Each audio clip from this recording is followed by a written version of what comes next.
محمد وعلى آل محمد كما صليت على إبراهيم وعلى آل إبراهيم إنك حميد مجيد. اللهم بارك على محمد وعلى آل محمد كما باركت على إبراهيم وعلى آل إبراهيم إنك حميد مجيد. رب اشرح لي صدري ويسر لي أمري واحلل عقدة من لساني يفقهوا قولي. رب زدني علما سبحانك لا علم لنا إلا ما علمتنا إنك أنت العليم الحكيم. اللهم اغفر لنا ولوالدينا ولجميع المسلمين والمسلمات والمؤمنين والمؤمنات الأحياء منهم والأموات. أما بعد فإن خير الحديث كتاب الله وخير الهدي هدي محمد صلى الله عليه وسلم وشر الأمور محدثاتها وكل محدثة بدعة وكل بدعة ضلالة وكل ضلالة في النار. أعوذ بالله السميع العليم من الشيطان الرجيم من همزه ونفخه ونفسه. بسم الله الرحمن الرحيم. يا أيها الذين آمنوا اتقوا الله حق تقاته ولا تموتن إلا وأنتم مسلمون. سبحان ربك رب العزة عما يصفون وسلام على المرسلين والحمد لله رب العالمين.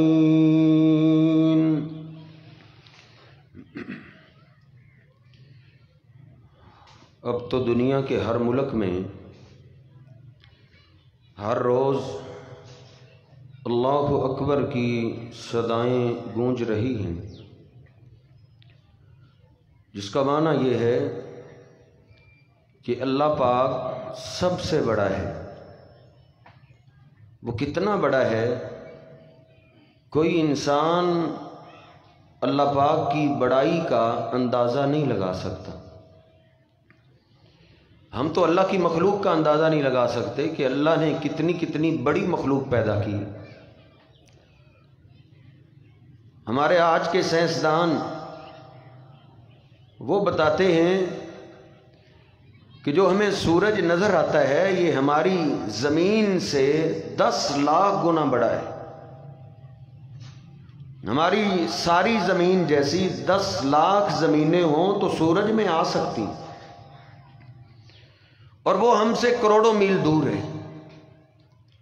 اور یہ بھی آپ جانتے ہیں جو چیز جتنی زیادہ دور ہوتی ہے اتنی چھوٹی نظر آتی ہے. اتنا بڑا سورج وہ ہمیں ایک فٹ بال سا نظر آتا ہے، تو آسمان کتنا بڑا ہوگا جس کا کنارہ ہی نظر نہیں آتا. اللہ اکبر، یہ تو اللہ کی مخلوق ہے، اللہ تو سب سے بڑا ہے. پھر دوسرا آسمان، پھر تیسرا، پھر چوتھا، پھر پانچواں، پھر چھٹا، پھر ساتواں. یہ بھی چھوٹے. اللہ سبحانہ و تعالی فرماتا ہے واسع کرسیہ السماوات والارض. اللہ پاک کی ایک کرسی ہے، وہ 7 زمینوں اور 7 آسمانوں سے بڑی ہے. اللہ اکبر. یہ تو اللہ کی مخلوق ہے. اللہ تو سب سے بڑا ہے. اللہ کی بڑائی، اللہ کتنا بڑا ہے، یہ ہماری سوچ سے بالاتر ہے. ہمیں یہ حکم دیا گیا ہے، ہمارے محبوب پیغمبر کو بھی یہی حکم دیا گیا ہے وَكَبِّرْهُ تَكْبِيرًا. آپ بس اپنے رب کی بڑائی بیان کریں. 5-6 فٹ کا انسان، اللہ فرماتا ہے اس کی بڑائی بیان کرو. اس لیے نبی پاک صلی اللہ علیہ وسلم نماز شروع کرتے اللہ اکبر کہتے، رکوع جاتے اللہ اکبر کہتے، سجدے میں جاتے اے اللہ ہمارا کیا مقابلہ ہے تجھ سے، اللہ اکبر، سب سے بڑی ذات تو تیری ہے، ہم تو مٹی والے. اللہ اکبر، اللہ سب سے بڑا ہے. علی پاک رضی اللہ تعالیٰ عنہ کو نبی علیہ السلام نے فرمایا تھا اے علی جب رات کو بستر پہ آؤ 33 دفعہ سبحان اللہ پڑھا کرو، 33 دفعہ الحمدللہ پڑھا کرو، اور 34 دفعہ اللہ اکبر پڑھ کے سویا کرو. جناب علی پاک سے پوچھا گیا علی پھر اس وظیفے کو کبھی چھوڑا؟ جنگ کی راتیں بھی آئی ہیں، جنگ کے میدانوں میں بھی آپ نے راتیں گزاری ہیں. فرماتے اللہ کی قسم اس دن کے بعد کبھی بھی رات کو میں نے اس وظیفے کا ناغہ نہیں کیا. اللہ پاک سب سے بڑا ہے، اللہ کی برابری کرنے والا کوئی نہیں. جناب علی پاک رضی اللہ تعالیٰ عنہ فرماتے ہیں نبی پاک صلی اللہ علیہ وسلم اگر کہیں سفر پہ جا رہے ہوتے، اوپر چڑھنے والا راستہ آتا، تو جیسے جیسے آپ اوپر چڑھتے جاتے اللہ اکبر پڑھتے جاتے. جناب علی پاک فرماتے ہیں جب آپ اپنی سواری پہ سوار ہوتے اللہ کا نام لیتے اور 3 بار اللہ اکبر اللہ اکبر اللہ اکبر کہتے تھے کہ سواری کے اوپر چڑھ جانے سے کوئی بڑا نہیں ہو جاتا، بڑی تو اللہ کی ذات ہے. وہ اکیلا اللہ اس پوری کائنات کا نظام چلا رہا ہے. اللہ پاک فرماتا ہے سورہ یوسف میں واللہ غالب علی امرہ ولکن اکثر الناس لا یعلمون. کثیر لوگوں کی تعداد ایسی ہے جو اس بات کو نہیں جانتے کہ اللہ سبحانہ و تعالی اپنے ہر فیصلے پہ غالب ہے، جیسے چاہتا ہے کرتا ہے، اس کے کاموں کو کوئی روکنے والا نہیں. سب اس کے در کے محتاج ہیں، سب اس کے در کے سوالی ہیں، سب اس کے در کے مانگت ہیں. لیکن اللہ پاک نے جو فیصلہ کر دیا ہے، اللہ پاک کے فیصلے کو دنیا کی کوئی طاقت روکنے والی نہیں ہے. سب اس کے در کے مجبور ہیں، سب اس کے در کے محتاج ہیں. وہ کسی کا مجبور نہیں ہے. اس ذات کو کسی کی محبت مجبور نہیں کر سکتی. بخاری شریف میں ہے نبی پاک صلی اللہ علیہ وسلم کے پاس جبریل امین تشریف فرمائے. آپ نے فرمایا جبریل آپ ہمارے پاس زیادہ دیر کیوں نہیں ٹھہرتے کہ ہم آپ سے باتیں کریں، دل چاہتا ہے آپ ہمارے پاس زیادہ وقت گزارا کریں. سورہ مریم 16واں سپارہ جبریل امین نے آگے سے جواب نہیں دیا. میرے اور آپ کے ہاتھ ہیں، اللہ نے مجھے اور آپ کو اختیار دیا ہے، ہاتھ جیسے مرضی استعمال کرو. آنکھوں پہ ہمارا اختیار اللہ نے دیا ہے، جیسے مرضی ان کو استعمال کرو. کانوں پہ ہمارا اختیار اللہ نے دیا ہے، زبان پہ اختیار ہے، جیسے مرضی ان کو استعمال کرو. لیکن اللہ پاک نے فرشتوں کو یہ بھی نہیں عطا کیا. وہ اپنی مرضی سے میرے محبوب پیغمبر کو جواب بھی نہیں دے سکتے. واپس قرآن پاک لے کر آ گئے وَمَا نَتَنَزَّلُ إِلَّا بِأَمْرِ رَبِّكَ اللہ کے رسول ہم اپنے رب کی اجازت کے بغیر نیچے آ ہی نہیں سکتے. اللہ پاک اپنے فیصلے پہ غالب ہے. سارے فرشتے اس کے در کے محتاج ہیں. سارے انبیاء. انسانیت کا آغاز بابا جی آدم سے ہوا ہے. اللہ پاک آدم علیہ السلام کی محبت میں مجبور نہیں ہے. اللہ کے فیصلے کو آدم علیہ السلام روک نہیں سکتے. اللہ کی شان کتنی دی ہے. اللہ پاک نے ان کو اپنے ہاتھوں سے بنایا ہے. قرآن پاک میں جو کروڑ سجدے کر چکے تھے، اللہ پاک نے فرشتوں کو آدم علیہ السلام کے سامنے جھکا دیا تھا. اب آدم علیہ السلام کو جب جنت میں داخل کیا گیا تو آدم علیہ السلام کا پروگرام تھا ہی نہیں کہ مجھے جنت سے نکال دیا جائے. آدم علیہ السلام کی خواہش یہی تھی میں ہمیشہ ہمیشہ کے لیے جنت میں رہوں. پھر اسی وار سے تو شیطان نے حملہ کیا. قرآن پاک اللہ کہتے ہیں ابلیس آدم علیہ السلام کو کہنے لگا ہل ادلک علی شجرۃ الخلد وملک لا یبلا، کیا ایسا درخت نہ بتاؤں جس درخت کا پھل کھا لو گے تو ہمیشہ ہمیشہ کے لیے جنتی بن جاؤ گے، پھر تم کبھی بھی جنت سے نکالے نہیں جاؤ گے. آدم علیہ السلام نے کہا دکھاؤ. کہا اس درخت سے تو اللہ نے منع کی ہے. اللہ پاک کا قرآن 8واں سپارہ سورۃ الاعراف ابلیس قسمیں اٹھا کے کہتا ہے ما نہاکما ربکما عن هذه الشجرۃ الا ان تکونا ملکین او تکونا من الخالدین. اللہ پاک نے اسی لیے تو روکا ہے اس درخت کا پھل کھا کے کہیں ہمیشہ ہمیشہ کے لیے جنتی نہ بن جائے. اللہ کا پروگرام ہے تجھے جنت سے نکالنے کا، اسی لیے تو اس پھل سے روک دیے. آدم علیہ السلام کھا بیٹھے. اللہ پاک آدم علیہ السلام کی محبت کے آگے مجبور نہیں ہے. وہ بے پرواہ ذات ہے. وہ بے پرواہ ذات ہے. ایک ایک پیغمبر نوح علیہ السلام 950 سال اللہ کے دین کی خاطر مارے کھاتے رہے. کوئی جداد کا جھگڑا نہیں تھا.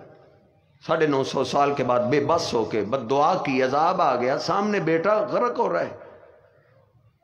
12واں سپارہ ہے سورہ ہود ہے، ترجمے کے ساتھ پڑھیے. 950 سال اللہ کے دین کی خدمت کی ہے لیکن اللہ بے پرواہ ہے. وہ مجبور نہیں ہے. بیٹے کو آواز دی، بیٹے نے نہ مانا. پانی کی موج آئی بہا کے لے گئی. اللہ کا قرآن کہتا ہے وَنَادَى نُوحٌ رَبَّهُ، اللہ کے سامنے نوح علیہ السلام رو پڑے. جب بندہ بے بس ہو جاتا ہے نا پھر آنکھوں میں آنسو آتے. اے میرے رب انبنی ھذا، میرا بیٹا میرے حال میں سے. وہ کیسا شہنشاہ ہے، کیسی بے پرواہ ذات ہے. کہا نوح خاموش ہو جاؤ. انہ لیس من اہلک انہ عمل غیر صالح فلا تسألنی ما لیس لک بہ علم انی اعظک ان تکون من الجاہلین. اب اگر بیٹے کی آپ نے سفارش کی، علم واپس لے کر آپ کو جہلوں میں شامل کر دیا جائے گا. واللہ غالب علی امرہ ولکن اکثر الناس لا یعلمون. اللہ کے فیصلے کو کوئی روکنے والا ہے ہی نہیں. وہ سپر پاور ذات ہے. ابراہیم علیہ السلام اپنے بیٹے کو سمجھاتے رہے، اپنے باپ کو. ساری زندگی باپ ہی کلمہ نہ پڑھ سکا. قیامت کا دن ہوگا، صحیح البخاری میں باپ سامنے آئے گا. ابراہیم علیہ السلام کہیں گے ابا جی میں نے آپ کو کہا نہیں تھا اللہ تعالی یعنی کہ آپ میری نافرمانی نہ کریں. کہا بیٹا اب نہیں نافرمانی کرتا. اے میرے اللہ تو نے وعدہ کیا تھا میں تجھے رسوا نہیں کروں گا. ایو خزی اخذا، اس سے بڑی رسوائی کیا ہو سکتی ہے کہ میرا باپ جہنم میں جائے. اللہ پاک نے واضح فرمایا ان اللہ حرم الجنت علی الکافرین. ابراہیم ہم نے جنت کافروں پہ حرام کر دی. دیکھیں آپ کے نیچے کیا ہے. ابراہیم علیہ السلام نیچے دیکھیں گے گندے جانور کی شکل بنا کے پاؤں سے پکڑ کے ابراہیم علیہ السلام کے باپ کو جہنم میں پھینک دیا جائے. اس کو کسی کی محبت مجبور نہیں کر سکتی. واللہ غالب علی امرہ. میرے محبوب علیہ السلام بھی بے بس ہی دنیا میں آئے ہیں. اللہ کے فیصلے پہ سب بے بس ہیں. آپ ابھی دنیا میں آئے نہیں. آپ کے والد محترم دنیا چھوڑ گئے. باپ کی محبت وہی جانتا ہے جس کا باپ دنیا سے چلا گیا ہو. جس کے پاس یہ نعمت ہو وہ نہیں جانتا. 6 سال کی عمر ہے آپ کی والدہ محترمہ بھی دنیا سے چلی گئی. اللہ پاک کے فیصلے کو کون روک سکتا ہے؟ نبی پاک صلی اللہ علیہ وسلم کے دادا جان نے پرورش شروع کی، وہ بھی گئے۔ آپ کے چچا آپ کی پرورش کرتے تھے، مکہ والوں کے مقابلے میں آ جایا کرتے تھے، وہ بھی دنیا سے چلے گئے۔ آپ کی سیدہ خدیجہ جن کو آپ ساری زندگی نہ بھلا سکے، ان کی بھی موت کا وقت آ گیا، موت کو میرے محبوب پیغمبر روک نہ سکے۔ امی عائشہ فرماتی ہیں زندہ بیویوں پہ مجھے کبھی رشک نہیں آیا، رشک آیا ہے تو مری ہوئی خدیجہ پہ آیا ہے۔ نبی پاک صلی اللہ علیہ وسلم ان کا بڑا تذکرہ کرتے تھے۔ بخاری شریف میں نے پڑھا ہے آپ خدیجہ کی یاد میں جانور ذبح کرتے اور خدیجہ رضی اللہ تعالی عنہا کی سہیلیوں میں تقسیم کر دیا کرتے تھے۔ واللہ غالب علی امرہ، ابتدا میں یہ بات سمجھیے اللہ پاک کے فیصلے کے آگے سب بے بس اور مجبور ہیں۔ نبی پاک صلی اللہ علیہ وسلم کے 3 بیٹے فوت ہو گئے، آخری ایک بیٹا آپ کی گود میں، اور بیٹے کی محبت ایک باپ ہی جانتا ہے۔ اس سے پوچھو جس کو دے کے اللہ نے واپس لے لیا ہو۔ سیدنا عبد الرحمن کہتے ہیں نبی پاک صلی اللہ علیہ وسلم کی گود میں آپ کا بیٹا ابراہیم ہے، دم اکھڑ رہا ہے۔ نبی پاک صلی اللہ علیہ وسلم کی آنکھوں میں آنسو جاری، سانس کبھی آ رہا ہے کبھی رک رہا ہے۔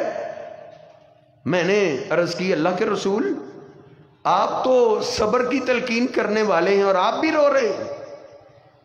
بے بسی میں ہی تو انسان کی آنکھوں میں آنسو آتے ہیں، اللہ کے فیصلے کو کوئی تبدیل کرنے والا نہیں۔ آپ نے فرمایا عبد الرحمن یہ میرا بیٹا ہے۔ بیٹے کی محبت اللہ پاک نے ہر دل میں رکھی ہے۔ نبی پاک صلی اللہ علیہ وسلم نہیں چاہتے تھے آپ کا بیٹا فوت ہو جائے، کوئی چاہتا ہے جس کے پاس ایک بیٹا ہو اور وہ دنیا سے چلا جائے؟ لیکن اللہ کے فیصلے کے آگے پیغمبر بھی مجبور ہیں، فیصلے کو تبدیل نہیں کر سکتے۔ فَقَبَّلَهُ وَشَمَّهُ، نبی پاک صلی اللہ علیہ وسلم اپنے بیٹے کو چوم رہے ہیں، سونگ رہے ہیں۔ عبد الرحمن کہتے ہیں آپ چومتے رہے، سونگتے رہے اور آپ کا بیٹا آپ کی گود میں دم توڑ گیا۔ آپ اپنے بیٹے کے فیصلے کو تبدیل نہیں کر سکے۔ ہمیں دھوکہ دیا جا رہا ہے، اللہ کی قسم جھوٹی داستانیں گھڑی جا رہی ہیں۔ ایک کے پاس ایک عورت روتی ہوئی آئی، گھبرائے ہوئے باہر نکلے، کہا کیا ہوئے؟ کہا تم ادھر بیٹھے ہو، اسرائیل ملک الموت آیا ہے میرے بیٹے کو مار کے چلا گیا۔ بزرگوں کو بڑا غصہ آ گیا، کہا انہوں نے مجھ سے اجازت بھی نہیں لی۔ ادھر سے ہی ہاتھ اوپر کیا، اسرائیل ابھی راستے میں تھا، روحوں کی تھیلی چھین لی اور زمین پہ چھٹا دیا، جتنے اس دن مرے تھے سارے زندہ ہو گئے تھے۔ اس میں ہنسنے والی بات نہیں، یہ رونے والی بات ہے۔ اس کے مجرم میں ہوں، آپ ہیں۔ اس کا مجرم ایک ایک سنی ہے، ایک ایک وہابی ہے۔ بزرگوں کا تو ادب و احترام اپنی جگہ ہے، لیکن کوئی بزرگ بھی ایسی بات تو کر ہی نہیں سکتا۔ یہ بعد والے جاہل لوگوں نے داستانیں گھڑی ہیں، ہم نے اس کو مذہب بنا لی۔ نبی پاک صلی اللہ علیہ وسلم رو رہے ہیں، صحابہ کہتے ہیں آپ کے آنسو تھم نہیں رہے، آپ اپنے ہاتھوں سے اپنے ابراہیم کو دفن کر رہے ہیں اور فرما رہے ان العین تدمع والقلب یحزن ولا نقول الا ما یرضى ربنا۔ آنکھوں میں آنسو تھم نہیں رہے کیونکہ غم بڑا ہے، غم بڑا ہے، بیٹی کی جدائی کا صدمہ بڑا ہے، لیکن ہم اللہ کے آگے بے بس ہیں۔ ولا نقول الا ما یرضى ربنا، ہم اپنی زبان سے وہی جملہ نکال لیں گے جس سے اللہ راضی ہوگا۔ تو یہ تمہیدی گفتگو تھی کہ اللہ پاک اپنے فیصلے پہ غالب ہے، اللہ پاک کے فیصلے کو کوئی تبدیل کرنے والا نہیں، کوئی روکنے والا نہیں، اور اللہ پاک کو اپنی تمام مخلوقات میں سے سب سے زیادہ محبت اور پیار میرے اور آپ کے پیر و مرشد جناب محمد الرسول اللہ صلی اللہ علیہ وسلم کے ساتھ۔ اللہ کو اتنا پیار کسی سے بھی نہیں۔ فرشتے اس بات کو اچھے طریقے سے جانتے تھے۔ جبریل امین نبی پاک صلی اللہ علیہ وسلم کو لے کر بیت المقدس میں پہنچے۔ بیت المقدس انبیاء سے بھرا ہوا ہے۔ کہا جبریل یہ کون سے لوگ ہیں؟ کہا اللہ نے اپنی قدرت سے تمام انبیاء رسولوں کو جمع کر دیا ہے۔ کس لیے جمع کیا ہے؟ کہا ان کو اللہ پاک نے 2 رکعت نماز پڑھنے کا حکم دیا ہے۔ کہا یہ پڑھ کیوں نہیں رہے؟ کہا ان کو اپنے امام کا انتظار ہے۔ کہا ان کا امام کون ہے؟ فرمایا اللہ کے رسول جس جماعت میں آپ ہوں وہ انبیاء کی جماعت کیوں نہ ہو، آپ کی موجودگی میں کوئی پیغمبر بھی مصلی امامت پہ نہیں آ سکتا۔ جبریل امین تو جانتے ہی تھے کیونکہ ان کا آنا جانا تو ہر فرشتے کے، ہر پیغمبر کے پاس تھا، لیکن یہ تو ہر فرشتہ جانتا تھا۔ نبی پاک صلی اللہ علیہ وسلم فرماتے ہیں آج آسمان سے ایک وہ فرشتہ اترا ہے لم ینزل الارض قط، آج تک اس نے اللہ کی زمین کو دیکھا نہیں، پہلی دفعہ اس نے دیکھا، وہ بھی آج اللہ سے اجازت مانگی ہے اللہ مجھے بھی زمین پہ جانے کی اجازت دے۔ ہزاروں سال ہو گئے اللہ کی دھرتی بنی کو، آج تک اجازت نہیں مانگی، آج کیوں اجازت مانگ رہے؟ کہتا ہے اللہ مجھے زمین پہ جانے کی اجازت دے، میں تیرے آخری محبوب پیغمبر کا دیدار بھی کرنا چاہتا ہوں اور ان کو سلام بھی کرنا چاہتا ہوں۔ آپ فرماتے یہ مجھے سلام کرنے کے لیے آیا ہے، اور اللہ نے کہا ہے میرے فرشتے مہمان بن کے جا رہے ہو تو جاؤ میرے محبوب کے پاس تحفہ بھی لے جاؤ۔ آپ کو فرما دو ان الحسن والحسین سیدا شباب اہل الجنہ، آپ حسنین کریمین سے بڑا پیار کرتے ہیں، اللہ پاک نے آج سے حسنین کریمین کو جنتی جوانوں کا سردار بنا دیے، اور آپ اپنی بیٹی فاطمہ سے بڑا پیار کرتے ہیں، آج سے اللہ پاک نے فاطمہ کو بھی جنتی عورتوں کا سردار بنا دیا۔ اللہ پاک کو سب سے زیادہ محبت اور پیار آپ سے ہے، ایک فرشتہ نہیں، فرشتوں کی تعداد تو بے شمار ہے۔ معراج کی رات نبی پاک صلی اللہ علیہ وسلم فرماتے ہیں 7ویں آسمان کے اوپر میں نے اللہ کا ایک گھر دیکھا ہے، فرشتے اس گھر کا طواف کر رہے تھے، میں نے پوچھا جبریل یہ کیا ہے؟ کہا یہ فرشتوں کا اللہ کا گھر ہے، ہر روز 70,000 فرشتے طواف کر کے چلے جاتے ہیں، قیامت تک جو ایک دفعہ نکل جائے قیامت تک دوبارہ اس کی باری نہیں آئے گی۔ اللہ پاک کا قرآن کہتا ہے ان اللہ و ملائکتہ یصلون علی النبی، تو کائنات کے لوگوں یہ آسمان کے سارے فرشتے اللہ کو خوش کرنے کے لیے اپنے محبوب پیغمبر پہ درود پڑھتے رہتے ہیں۔ ان فرشتوں کو پتا ہے اللہ کو سب سے زیادہ محبت اور پیار کس ذات سے، فرشتے درود پڑھتے ہیں، لیکن اللہ پاک کو تو انتظار ہے نا میرے اور آپ کے درود کا، کہ میرے محبوب پیغمبر کا غلام آپ پہ درود کب پڑے گا۔ نبی پاک صلی اللہ علیہ وسلم فرماتے ہیں جو آدمی اذان سنتا ہے پھر جواب دیتا ہے ثم صلی علیہ، پھر مجھ پہ ایک بار درود پڑھتا ہے صلی اللہ علیہ 10 مرات، اللہ پاک فوراً اس پہ 10 رحمتیں نازل کرتا ہے۔ اللہ پاک کو انتظار ہے میرے اور آپ کے درود کا۔ نبی پاک صلی اللہ علیہ وسلم کو فرشتے تو جانتے ہی تھے، تعجب والی بات یہ اس بات کو ایک ایک جانور بھی جانتا تھا کہ اللہ پاک کو سب سے زیادہ محبت اور پیار کس سے۔ نبی پاک صلی اللہ علیہ وسلم کے پاس ایک صحابی آیا، سنن نبی داؤد میں عرض کرتا ہے اللہ کے رسول ہمارے باغ میں اونٹ سرکش ہو گئے، وہ کسی کو باغ میں جانے ہی نہیں دے رہا، قد عطش الزرع والنخل، کافی دیر گزر گئی ہے ہم پانی نہ لگا سکے، باغ اجڑ گیا، کھیتی ویران ہو گئی، اللہ کے رسول آئیں ہماری اور اونٹ کے درمیان صلح کروا دیں، میں قربان جاؤں۔ نبی پاک صلی اللہ علیہ وسلم اٹھے، آؤ ان کے اور ان کے اونٹ کے درمیان صلح کروا دیں۔ نبی پاک صلی اللہ علیہ وسلم چلتے جا رہے ہیں، صحابہ آپ کے ساتھ ہیں، آپ نے باغ کے دروازے پہ ہاتھ رکھا، ایک صحابی جلدی سے آگے آ گیا، عرض کرتا ہے اللہ کے رسول انا نخاف علیک صولتا، آگے کوئی انسان یا فرشتہ نہیں جو آپ کی عظمت کو جانتا ہو، اللہ کے رسول آگے ایک جانور ہے اور وہ بھی سرکش ہے، میرا دل کانپ رہا ہے کہیں وہ اونٹ آپ کی سرکشی نہ کر بیٹھے۔ آپ نے فرمایا لیس علی منہ باس، مجھے تو کوئی خطرہ نہیں۔ آپ نے دروازہ کھولا، اونٹ نے دوسرے کونے سے لوگوں کو دیکھا، وہ بھاگ نکلا، بھاگتا ہوا آ رہا ہے۔ صحابہ کہتے ہیں جب اونٹ آپ کے قریب آیا فلما نظر الجمل الی رسول اللہ، تو اس کی نگاہ ہمارے محبوب پیغمبر کے پر تاثیر چہرے پہ پڑ گئی، اس نے اپنے قدموں کو وہی روک دیا، بڑے دھیمے قدموں کے ساتھ آ رہے اور اپنے سر کو جھکاتا آ رہے۔ صحابہ کہتے ہیں خر بین یدیہ ساجدہ، اس نے آتے ہی اپنا سر میرے محبوب کے قدموں میں رکھ دیا۔ وہ جانور بھی کیا خوش نصیب ہوا کرتے تھے جو نبی پاک صلی اللہ علیہ وسلم کے قدم مبارک چوما کرتے تھے۔ نبی پاک صلی اللہ علیہ وسلم کے قدموں میں جو ہی سار آیا، صحابہ کہتے ہیں حن وذرفت عینا، ہم نے کیا دیکھا، اونٹ کی آنکھوں میں آنسو آ گئے۔ پتہ نہیں کب سے تڑپ رہا ہوگا نبی پاک صلی اللہ علیہ وسلم کے دیدار کو۔ نبی پاک صلی اللہ علیہ وسلم کے قدموں میں جب سر رکھا رو رہے، آپ اس کے سر پہ ہاتھ پھیر رہے، پیشانی پہ ہاتھ پھیر رہے۔ صحابہ کہتے ہیں آپ نے اس وقت تک ہاتھ نہیں اٹھایا جب تک اس نے رونا بند نہیں کر دیا۔ نبی پاک صلی اللہ علیہ وسلم تو جانوروں کو خاموش کروایا کرتے تھے، ہم اپنے ماں باپ کو کیسے رلا لیتے؟ ہمارے سامنے ماں رو رہی ہوتی ہے، پتھر دل نرم نہیں ہوتا، باپ رو رہا ہوتا ہے، میں کیسے مان جاؤں؟ یہ اللہ کے محبوب پیغمبر سے محبت کرتا ہے، آپ سے تو اونٹ کا رونا برداشت نہیں ہوتا۔ نبی پاک صلی اللہ علیہ وسلم فرماتے ہیں لمن ھذا الجمل، اس اونٹ کا مالک کون ہے؟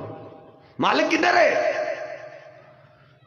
صحابی عرض کرتا ہے اللہ کے رسول یہ میرا اونٹ ہے۔ کہا انک تجیئہ وتذیبہ، یہ اونٹ آپ کی شکایت کر رہے ہیں کہ آپ اس سے کام تو بہت زیادہ لیتے ہیں لیکن اس کی خوراک کا خیال ہی نہیں رکھتے۔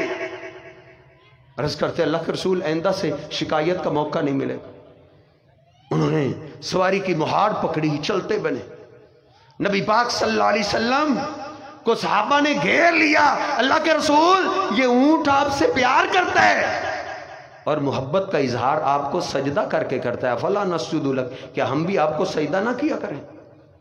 نبی پاک صلی اللہ علیہ وسلم نے فرمایا نہیں، لا یصلح لبشر ان یسجد لبشر، کسی بشر کے لیے جائز نہیں ہے کہ وہ اللہ کے سوا کسی اور کو سجدہ کرے۔ میری شریعت کے اندر اللہ پاک نے سجدے سے روک دیا ہے۔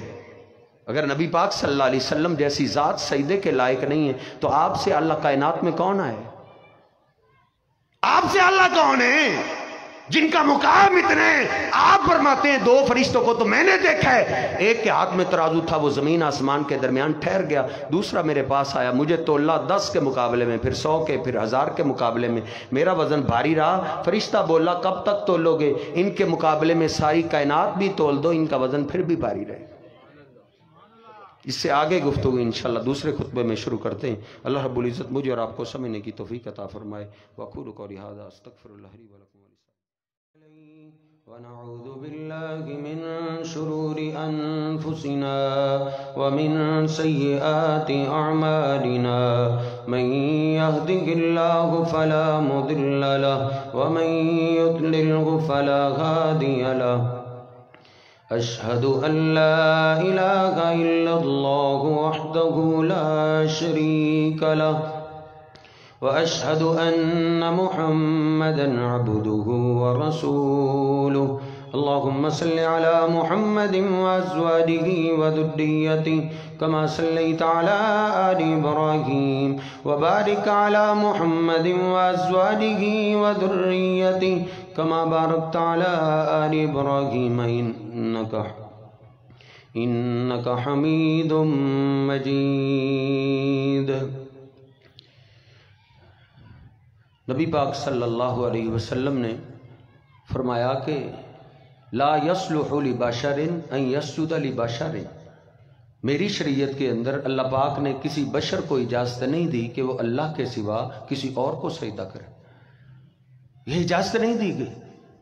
سنن نبی داؤد میں نبی پاک صلی اللہ علیہ وسلم کے پاس ایک آدمی آیا، اسلام کو قبول کرتا ہے، پیچھے ہٹ کے آپ کو سجدہ کرنے لگا، آپ نے روک دیا، آپ نے فرمایا کیا بات ہے؟ عرض کرتا ہے اللہ کے رسول جس علاقے سے میں آیا ہوں میرے علاقے کے لوگ اپنے سردار کو سجدہ کرتے ہیں، اب میرے سردار آپ ہیں، اب وہ مقام میں نے آپ کو دینا ہے۔ تو آپ نے اس وقت بھی کیا فرمایا تھا؟ لو کنت آمرا احدا ان یسجد لاحد لامرت النساء ان یسجدن لازواجہن، میری شریعت کے اندر اگر اللہ کے سوا کسی اور کے لیے سجدے کی اجازت ہوتی تو میں عورتوں کو حکم دیتا کہ وہ صبح و شام اپنے خامدوں کو سجدہ کیا کریں۔ تو میں عرض کر رہا تھا جانور بھی اس بات کو جانتے کہ اللہ پاک کو سب سے زیادہ محبت اور پیار میرے اور آپ کے پیر و مرشد جناب محمد رسول اللہ صلی اللہ علیہ وسلم کے ساتھ. جانور کیا، اس فطرتی سبق کو تو ایک ایک درخت بھی جانتا تھا. مسلم شریف میں نبی پاک صلی اللہ علیہ وسلم ایک جنگل سے گزر رہے ہیں، آپ کو پردے کی ضرورت پیش آئی، کوئی دیوار آپ کو نظر نہ آئی تو آپ نے دیکھا دو درخت دور دور ہیں، یہ اگر دونوں مل گئے تو پردہ بن جائے گا. نبی پاک صلی اللہ علیہ وسلم چلتے چلتے نا ایک درخت کے پاس پہنچے. فَآخَذَ بِغُصْنٍ مِّنْ أَغْصَانِهَا، مسلم شریف کی حدیث پاک ہے، آپ نے اس درخت کی ایک ٹہنی کو پکڑ لیا اور اس کو دو گھنٹوں کا لیکچر نہیں دیا، بلکہ اس کو ایک بار بولا انقادی علیہ بِإِذْنِ اللَّهِ، وہ درخت اللہ کے حکم سے میرے ساتھ چلو. مسلم شریف میں صحابہ کہتے ہیں فَانْقَادَتْ مَعَهُ كَالْبَعِيرِ الْمَخْشُوشِ، ہم نے کیا عجب منظر دیکھا، ادھر سے آپ نے آرڈر دیا، فوراً ہی وہ درخت آپ کے ساتھ ایسے چلا جیسے تابع دار اونٹ اپنے مالک کے پیچھے چلتا ہے. نبی پاک صلی اللہ علیہ وسلم کے ساتھ ساتھ چلتا آ رہا ہے، آپ نے درمیان میں روک دیا، وہ رک گیا. ایسی بات نہیں کہ کوئی ایک آدھا درخت ایسا تھا، نہیں، وہ سارے ہی ایسے تھے. آپ چلتے چلتے دوسرے درخت کے پاس پہنچے، فَآخَذَ بِغُصْلٍ مِّنْ أَغْصَانِهَا، اس کی بھی ایک ٹہنی کو پکڑا اور اس کو بھی ایک بار بولا انقادی علیہ بِإِذْنِ اللَّهِ، وہ درخت اللہ کے حکم سے میرے ساتھ چلو. صحابہ کہتے ہیں وہ بھی درخت زمین کو پھاڑتے ہوئے آپ کے ساتھ ایسے چلا جیسے تابع دار جانور اپنے مالک کے ساتھ چلتا ہے. مجھے معاف کیجئے، اونٹ تو چل پڑے، درخت تو چل پڑے، اونٹ فرما بردار ہو گیا، درخت فرما بردار ہو گئے ایک ہی آواز پہ، لیکن میں اور آپ تو نہیں نہ چلے. ان کو تو ایک بار آپ نے بولا چلو، وہ چل پڑے. مجھے اور آپ کو تو ساری زندگی آپ کہتے رہے. تم اپنے بیوی بچوں پہ ہو، اپنے کاروبار میں ہو، اپنے دوست احباب میں ہو، اپنی دکان پہ ہو، اپنی فیکٹری پہ ہو، اگر اللہ کے گھر سے اذان کی آواز آ جائے تو سارے کام چھوڑ کے چلو مسجد کی طرف. کیا میں اور آپ چلے؟ مجھے اور آپ کو فکر ہے دوسروں کی، فلاں کے بارے میں سب کو بولنا آتا ہے، فلاں محبت نہیں کرتا، فلاں پیار نہیں کرتا، لیکن اپنے آپ کو نہ میں نے چیک کیا نہ آپ نے چیک کیا. نبی پاک صلی اللہ علیہ وسلم کے وہ سچے غلام تھے، سچی محبت کرنے والے تھے، جو مرتے مرتے بھی نماز نہیں چھوڑا کرتے تھے. آج سب سے زیادہ عاشق وہی ہے جو پکا بے نماز ہے، سب سے زیادہ نعرے بازی وہی لگاتا ہے جو پکا بے نماز ہے. یاد رکھو، بے نماز آدمی کا میرے محبوب پیغمبر سے کوئی تعلق نہیں. نبی پاک صلی اللہ علیہ وسلم کیا فرمایا کرتے تھے؟ آپ فرماتے تھے میرا دل چاہتا ہے اپنے مصلے پہ کسی اور کو کھڑا کر دوں، پھر جاؤں جو میرے بلال کی اذان کی آواز سن کے نہیں نہ آئے، فَوْحَرِّكَ عَلَيْهِمْ بُيُوتَهُمْ، جاتے ہی ان کو آگ لگا دو. بچوں اور عورتوں کا ڈر نہ ہوتا تو میں آگ لگا دیتا. نبی پاک صلی اللہ علیہ وسلم اتنا غصہ کر رہے ہیں اس پہ جو نماز دیر سے پڑھا کرتے تھے. مدینہ پاک میں ایک بھی کلمہ پڑھنے والا بے نماز نہیں تھا، وہ سچی محبت کرنے والے تھے. سب نمازی تھے، پہلی سب کے، دوسری سب کے، سارے تکبیر اللہ کے ساتھ نماز پڑھنے والے تھے. نبی پاک صلی اللہ علیہ وسلم سے وہ سچی محبت کرتے تھے. علی پاک رضی اللہ تعالیٰ عنہ فرماتے ہیں نبی پاک صلی اللہ علیہ وسلم کا جو آخری کلام میں نے سنے، آپ یہی کہتے ہوئے جا رہے تھے الصلاۃ الصلاۃ، میں تو جا رہا ہوں، میرے جانے کے بعد نماز کا خیال رکھنا، نماز کا خیال رکھنا، غلاموں کا خیال رکھنا. اوروں کی فکر کرنے والے نادان انسان، دیکھ تو صحیح میرا اور تیرا شمار کن لوگوں میں ہو رہا ہے. آخری وصیت، ارے نافرمان سے نافرمان بیٹا ہو نا، گستاخ بیٹا ہو، پورا گاؤں جانتا ہو یہ اس نے اپنے باپ کی کبھی نہیں مانی، لیکن اس کا بوڑھا باپ مرتے ہوئے کوئی وصیت کر جائے نا، اس گستاخ سے گستاخ بیٹے کو بھی مرے ہوئے باپ پہ ترس آ ہی جاتا ہے، وہ اپنے بوڑھے باپ کی آخری وصیت کو کبھی نہیں چھوڑتا. ہم نے تو اپنے محبوب سے وہ سلوک بھی نہیں کیا جو ایک گستاخ بیٹے کا اپنے باپ سے. علی پاک فرماتے اس آپ کے آخری فرمان کے بعد علی نے ایک نماز بھی بغیر جماعت نہیں پڑھی، ساری نمازیں جماعت کے ساتھ پڑھا کرتے تھے۔ اللہ کی قسم وہ علی پاک کا کچھ نہیں لگتا، وہ نبی علیہ السلام کا کچھ نہیں لگتا جو بے نماز ہے۔ صحابہ کرام تھے سچی محبت کرنے والے، وہ مرتے مرتے بھی نماز نہیں چھوڑتے تھے۔ عمر فاروق رضی اللہ تعالی نماز پڑھا رہے، دشمن چھپا ہوا ہے ممبر کے پیچھے، قرات جاری ہے، اس نے اچانک خنجر نکال لیا، امیر المومنین کے پیٹ پہ خنجر کے وار کیے، خون کے فوارے چھوٹے، سنبھلا نہیں گیا، گرتے گرتے فاخذ بیدی عبد الرحمن فقدمہ، پیچھے عبد الرحمن کھڑے ہوئے تھے، ان کے ہاتھ سے پکڑا، ان کو آگے کھڑا کر دیا، کہا عبد الرحمن میری فکر چھوڑو، نماز کی فکر کرو۔ یہ تھے جن کی جنت کی گارنٹی زمین پہ اتر آئی تھی، میری فکر چھوڑو، نماز کی فکر کرو۔ نبی پاک صلی اللہ علیہ وسلم ایک دفعہ آئے، آپ فرماتے اللہ پاک نے مجھے شہداء کا ٹون دکھایا ہے، شہداء کی کالونی میں نے دیکھی ہے، ایک مکان ایک محل تو شہیدوں کے محلات میں سے بڑا ہی دلکش تھا۔ میرے قدم رک گئے، میں نے کہا یہ عالی شان محل کس کا ہے؟ کہا یہ قریش کے ایک آدمی کا ہے۔ کہا میں قریشی ہوں۔ یہ کس کا محل ہے؟ کہا یہ عمر فاروق کا محل ہے۔ ان کے محلات نبی پاک صلی اللہ علیہ وسلم اپنی آنکھوں سے دیکھ کے آئے تھے، کیونکہ ان کو سب سے زیادہ فکر اپنی نماز کی ہوتی تھی۔ بے ہوش ہو گئے، اٹھا کے گھر لے جایا گیا، کافی دیر گزر گئی، ہوش میں نہیں آ رہے تھے۔ کافی دیر کے بعد مسور بن مخرمہ آئے، کہا کیا بات ہے؟ کہا ہوش میں نہیں آ رہے، کومے میں چلے گئے۔ مسور بن مخرمہ ان کے دوست تھے، کہتے مجھے پتہ ہے امیر المومنین کو سب سے زیادہ پریشان کرنے والی کون سی بات تھی، پیچھے ہٹو، اگر ان کے جسم میں کوئی رمق باقی ہوئی ضرور ہوش میں آ جائے۔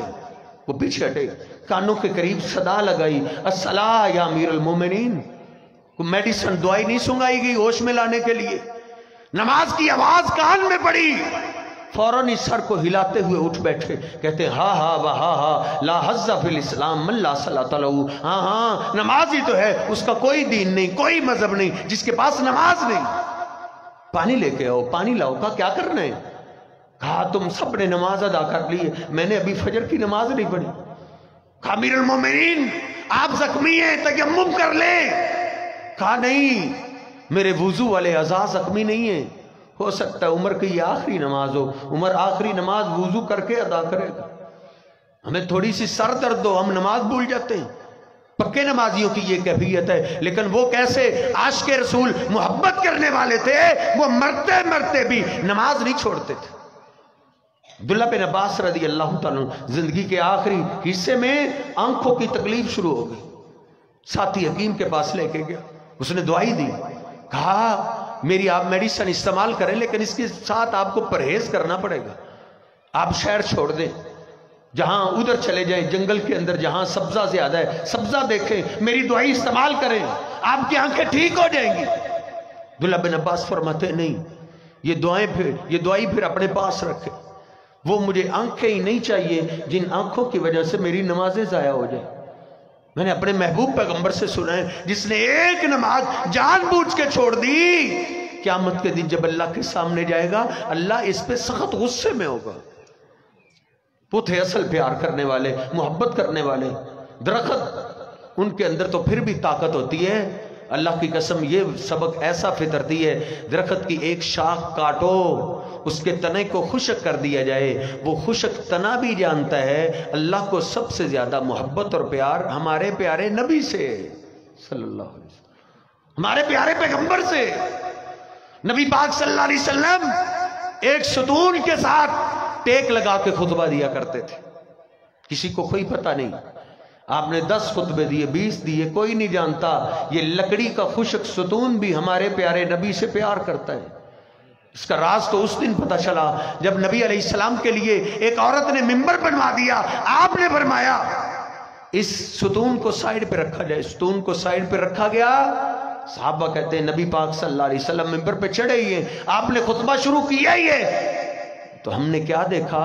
وہ ستون آپ کی جدائی میں ایسے رویا تَإِنُّ أَنِينَ السَّبِيِّ الَّذِي يُسَكَّنُ، جس طرح دودھ پیتا بچہ اپنی ماں کی جدائی میں روتا ہے، سسک سسک کے رو رہا ہے، حَتَّى قَادَتْ أَن تَنشَقَّ، بخاری شریف کے الفاظ ہیں، صحابہ کہتے ہیں ہم ڈر گئے، اتنی زور سے رویا کہ کہیں ستون پھاٹی نہ جائے۔ ستون نبی پاک صلی اللہ علیہ وسلم کی جدائی برداشت نہیں کر سکا۔ نبی پاک صلی اللہ علیہ وسلم نے خطبے کو ادھر ہی چھوڑ دیا، منبر سے نیچے اترے، فَضَمَّهُ إِلَىٰ صَدْرِهِ، آپ نے اس ستون کو اپنے سینے سے لگا لیا۔ صحابہ کہتے ہیں تَإِنُّ أَنِينَ السَّبِيِّ الَّذِي يُسَكَّنُ، جو ہی وہ آپ کے سینے سے لگا، ستون نے رونا تو بند کر دیا لیکن اس کی سسکیاں بند نہیں ہو رہی تھی۔ ستون میرے محبوب پیغمبر کی جدائی میں رویا ہے، آپ سے اس کا رونا برداشت نہیں ہوا۔ تجھ اور مجھ سے بہنوں کا رونا کیسے برداشت ہو سکتا ہے؟ میں کہہ سکتا ہوں نا، پھر بہن تیرے گھر میں روتی ہوئی آتی ہے، تو دھکا دے کے اس کو نکال دیتا ہے۔ نبی پاک صلی اللہ علیہ وسلم تو روتے ہوئے ستون کو خاموش کروانے والے، آپ سے ستون کا رونا برداشت نہیں ہوا، وہ اپنی بہنوں کا رونا کیسے برداشت کر لیتا ہے؟ ان کی جائیدادیں ان کے حصے کھا جاتے ہیں۔ نبی پاک صلی اللہ علیہ وسلم حنین گئے، 6000 قیدی بنے، نبی پاک صلی اللہ علیہ وسلم ان قیدیوں میں سے ایک خاتون کہتی ہے مجھے اپنے محبوب پیغمبر کے پاس لے چلو۔ نبی پاک صلی اللہ علیہ وسلم کے سامنے وہ خاتون آئی، 55 سال کے بعد ملاقات ہوئی ہے، بیٹھتے ہی رونے لگی، کہتی ہے آپ بڑے لوگ ہیں، شاید آپ نے مجھے پہچانا نہیں، لیکن میں نے تو اپنے بھائی کو پہچان لیا، میں آپ کی بہن ہوں، میری ماں آپ کو دودھ پلاتی تھی، میں شیماء بنت حارث ہوں، میری مما دودھ پلاتی، میں آپ کو کھلایا کرتی تھی۔ پھر اس بہن نے روتے ہوئے اپنے بازو سے کپڑا ہٹایا اور کہا آپ نے ایک دن کھیلتے ہوئے ادھر دانتوں کا نشان لگایا تھا، وہ نشان آج بھی موجود ہے۔ نبی پاک صلی اللہ علیہ وسلم داستان سن رہے ہیں اور آپ رو رہے ہیں۔ صحابہ کہتے ہیں آپ نے روتے ہوئے اپنی مزمل مدثر چادر کو اتارا اور اپنی بہن کے نیچے بچھا دی۔ ہمارے محبوب علیہ السلام تو دودھ والی بہن سے اتنا پیار کرنے والے، ہمارے پاس چند ٹکے کیا آ گئے ہیں، دولت کیا آ گئی ہے، ہم اپنے بہن بھائیوں کو دروازے پہ برداشت نہیں کرتے۔ نبی پاک صلی اللہ علیہ وسلم سے ستون بھی پیار کرتا ہے، ستون کیا ایک ایک پتھر بھی آپ سے پیار کرتا ہے۔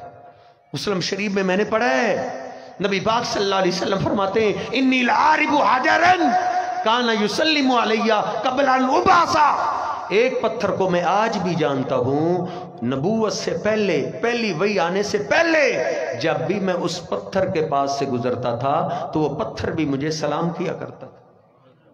پتھر آپ کو سلام کرتے تھے، پہاڑ آپ سے محبت اور پیار کرتے تھے۔ بخاری شریف میں ہے نبی پاک صلی اللہ علیہ وسلم ایک دفعہ اپنے صحابہ کے ساتھ ہیں، مدینہ پاک سے باہر نکلے، سامنے احد پہاڑ آ گیا۔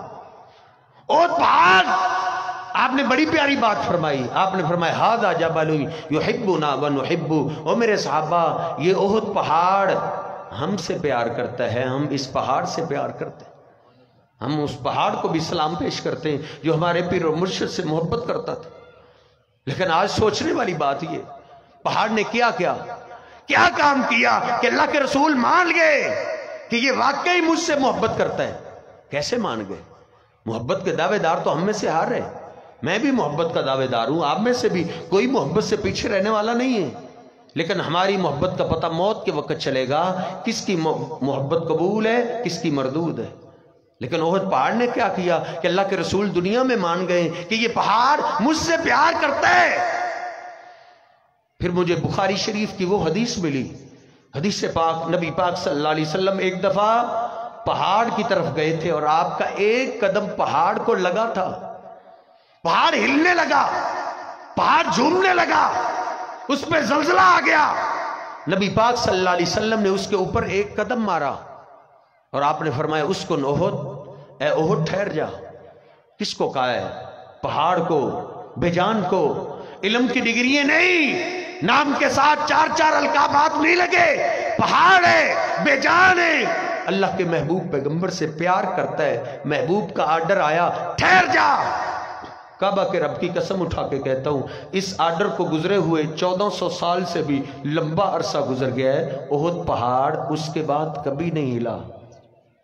کیوں نہیں ہلا؟ اس کو کس نے کہا تھا ٹھہر جا؟ اس کے محبوب پیغمبر نے کہا تھا ٹھہر جا۔ محبوب نے مجھے بھی فرمایا، آپ کو بھی فرمایا۔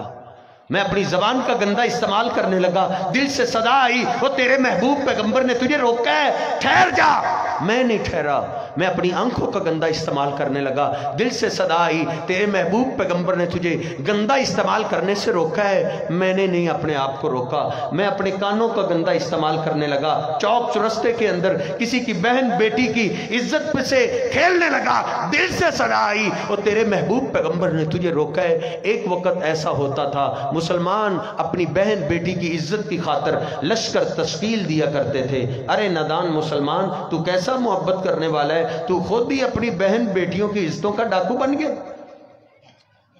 میں اپنی ماں کے آگے سے گستاخی کرنے لگا، دل سے صدا آئی ٹھہر جا، تیرے پیغمبر نے تجھے روکا ہے۔ باپ کی گستاخی کرنے لگا، دل سے صدا آئی اور سنتے سناتے تجھے زندگیاں گزر گئی ہیں، تیرے محبوب پیغمبر نے تجھے باپ کی گستاخی سے کتنا روکا ہے، لیکن میں نے اپنے آپ کو نہیں روکا۔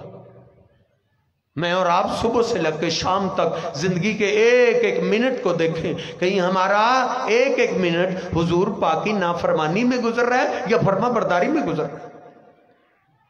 اگر میں اس محبت کے ورق کو پلٹوں تو میں کہہ سکتا ہوں یہ بھی محبت کوئی محبت نہیں، اس سے زیادہ تو وہ محبت تھی جو آپ کے غلام آپ سے کیا کرتے تھے۔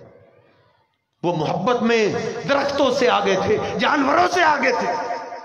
نبی پاک صلی اللہ علیہ وسلم ایک دن خطبہ ارشاد فرما رہے ہیں، مسجد میں ایک آدمی کھڑا تھا، آپ نے فرمایا بیٹھ جاؤ، اس نے تو بیٹھ ہی جانا تھا۔